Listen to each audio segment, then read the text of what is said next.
tí èèyàn bá wà tí ò ní nǹkan tó fẹ́ fi ilé ayé ẹ̀ ṣe tó jẹ́ wípé you feed from hand to mouth ayé títí ẹ gan you will not even like your own lifestyle torí ẹ̀ lẹ ṣe máa rí wípé ó máa ń bí fún gbogbo àwọn èèyàn tó bá ń ṣoríire. Get one thing about this bloody idiot. Ó máa ń bí fún gbogbo àwọn tó bá ní lọ síwájú gbogbo àwọn ẹ̀dá tó bá ń ṣoríire. I just love your playful heart. I'm a very playful person. Ó máa ń bí fún gbogbo àwọn ẹ̀dá tó bá ti ń ṣoríire gbogbo àwọn tí ó bá ẹgbẹ̀gbẹ̀ wèrè kí ló fẹ́ sọ gbogbo àwọn táyé wọn bá ti da ó máa ń fẹ́ balẹ̀ ayé wọn jẹ́ ni ẹ wo gbogbo àwọn tó ti wá ń bí fún orí ìkànnì yìí la wà tó ti gbé ọ̀rọ̀ Jíbìkẹ́ àti kinní wá.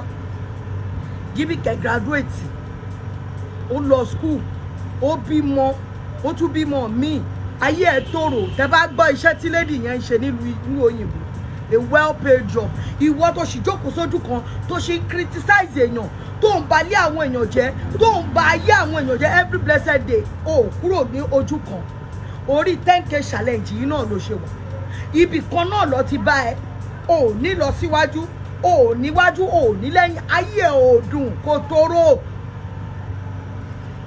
ṣé kò yẹ kéèyàn change your soap ẹ jọ wípé ṣé kò yẹ kó ọmọ yìí change ọṣẹ ìwẹ̀ the same thing náà ló ti ń ṣe láti yọ ọdún yìí the same thing ló ṣe ń ṣe wàá àtàkì Ẹsábọ̀dù wàá àtàkì Dorcas wàá àtàkì wọnú you are the only one that have problem with everybody Yèyé Kúdí tó ń ṣe program ẹ wà ní kọ́lọ̀ àtàkì ẹ bí eléyìí náà ṣe you don't want everybody tó ní lọ síwájú bí mo gbé foundation lẹ wípé èèyàn kan ní ìdí àpò tí mo ṣe with the love of God ó máa jẹ́ business yẹ olórí burúkú ẹ ò dẹ̀ ṣe kan báyìí kárí kò ṣe láṣeyọrí ó ṣe kan báyìí kò ṣe káyí ẹ ká rò pé àwọn ìdẹ wa ṣe léyìí òun ó ṣe dáadáa èyí tó bá ṣe báyìí tí ò bá gé 3/4 sẹ́yìn kó rọra fún wọn ní 1/4 ó tí ì ṣoore gbogbo ọmọ bàbá ọmọ tiẹ̀ báyìí ló máa ní kẹlẹ́yìn gbogbo ọmọ tiẹ̀ ló máa ní kẹlẹ́ ó ṣe nǹkan gidi rí báwọn èèyàn lọ́nu tíìmù ẹ báyìí problem ni kò sí kẹwàá máa wọ bí tọ́lọ́run tí Ọlọ́run ti máa fara paramọ́ jẹ́ ọmọ yìí ní àwọn ó máa wá fìwà ẹ̀hàn kò wá sẹ́ni tó bá ṣe rí nílé ayé yìí tó bá ṣe rí nílé ayé yìí tí kò bá yẹ ẹni náà jẹ ẹ lọ mú ẹni tó bá ṣe rí mo fẹ́ kẹ́ máa kọ́ síbí kí n máa bá yín kà jáde ìkéèsì ń bá rántí ẹ lọ pí pọ́ǹtì láti orí Bọ́lá Peter Biscuit Rosula Urobo G-Money Àrẹ̀mọ Wọnúọlá Yèyé Kúdí Infinity Gaddafi ẹnẹ́mú wọn gbogbo àwọn tó dúró tì Naomi ẹ máa bá mi nẹ́mú wọn lẹ́yọ kọ̀ọ̀kan bóyá tí ń bá rántí àwọn orúkọ yẹn gbogbo àwọn èèyàn gidigidi tó ti rọ̀gbà yí ọmọ yìí ká tó ti ṣoore kan fún àbí méjì ó dẹ̀ máa wá ẹ̀sùn kan sí wọn lẹ́sẹ̀ ni Infinity organize birthday fún olórí burúkú yìí kò mú wọn kọbọlẹ̀ owó àǹkárá tọ́tà òun ló fi ṣe gbogbo wàhálà hall ló fi ṣe catering àwọn ẹlùwọ́n náà lá ló fún ní aṣọ eléyìí ló ra díríǹkì gbogbo wọn ṣàgádẹ rally round wọ́n ṣe birthday yìí fún wọ́n ra aṣọ fún bí aṣọ bíi 4 sí 5 wọ́n rà fáwọn ọmọ ẹ̀ wọ́n ra bàtà wọ́n ṣe mékọọpù wọ́n ṣàṣe gbogbo ẹ̀ fún nígbà tọmọ yìí máa dé ó ní Infinity jó òun lówó owó àǹkárá tó tà àǹkárá tó lórí burúkú ẹ ò mú wọn kọbọ lẹ́ẹ̀kan fi bẹ̀rẹ̀ ṣàbọ̀ wípé àkókè mo fẹ́ ṣe pàtí o mo máa gbé 300,000 lẹ̀ o ẹ fi kọ́kọ́ bá mi fi ra àǹkárá kẹta o kò sí yẹn ń bẹ̀ o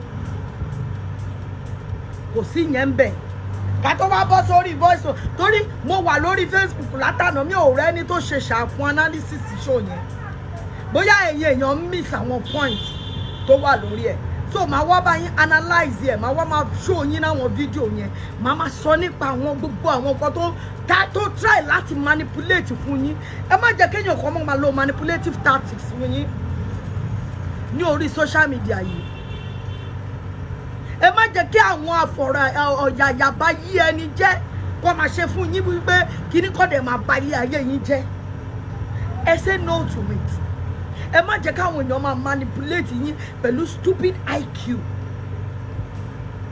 tí wọ́n believe pé èmi tó bá ní géèmù ní èmi gan géèmù àwọn ò mọ̀ wípé àwọn kan ọpọlọ wọn ń jà kórí tóbi bí àpótí fẹ̀dẹ́kò kọ́ lọ́ pè lọ́pọlọ lọ bèrè mi àwa ti ní ọpọlọ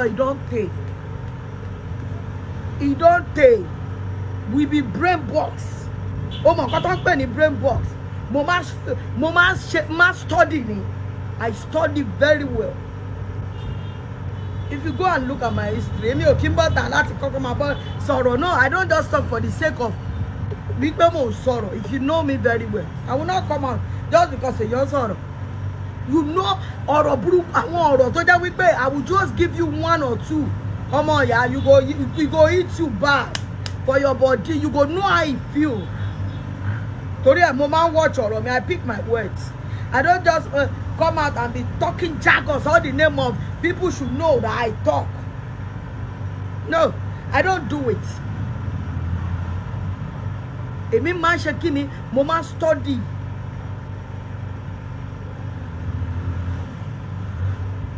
Màá gbogbo ẹ̀. Òun kọ́ kébò bódà bó ṣe náà òun Seriki voice ó sáré kábàkàbà. Ẹnu mi yìí ni don't just let me come for you. That is the only thing tó lè fi mú tí rí adé tọ́ka. But if I just dey ru ẹnu for you tó bá rò pé o mọ̀rọ̀ sọ àwọn ọ̀rọ̀ ẹnu mi ò kí ń da so mo máa ń pick ẹ̀ in the name of tí bá lọ sọ àwọn nǹkan míì tó bá hit the wrong spot you might end up not forgiving me for the choice of the words I will use. So that is why I pick my words carefully. The same person yìí ni gbogbo ayé mọ̀ wípé ó pa irọ́ ju òkú lọ. When a individual lie too much, when you lie from the pit of hell, kò sí nǹkan tó lè sọ mọ́ lójú irú àwa yìí tó lè fi justify gbogbo irọ́ tó ti pa. Níjọ́ tó bá wá sọ òótọ́ gan, we just say that ọmọ ẹ̀ onírọ́ ni mẹ́. Ẹ wo gbogbo àwọn ọ̀rọ̀ tó sọ. Ẹ wo bó ṣe try láti turn it around. Ẹ wo gbogbo nǹkan tá gbọ́ nínú voice. Ẹ wo the last voice note tí mo treat. Níbi kan tí mo ti remind àwọn èèyàn wípé ọ̀rọ̀ toxicity ló ń sọ ń bì báyìí. Àwọn èèyàn ò get point yẹn.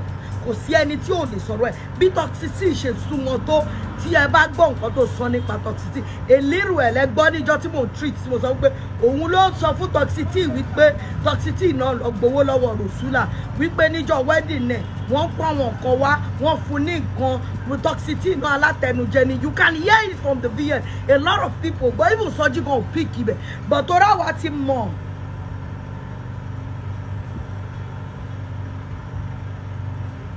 Tora wa ti mọ̀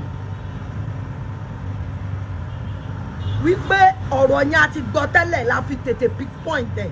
Ẹ wo bí toxicity ṣe máa ń bá ṣe tó. Ẹ wo báwo wà lẹ́yìn ṣe feel wípé ẹ free lọ́wọ́ ẹ̀. This same olórí burúkú Mesoro we sell anybody out.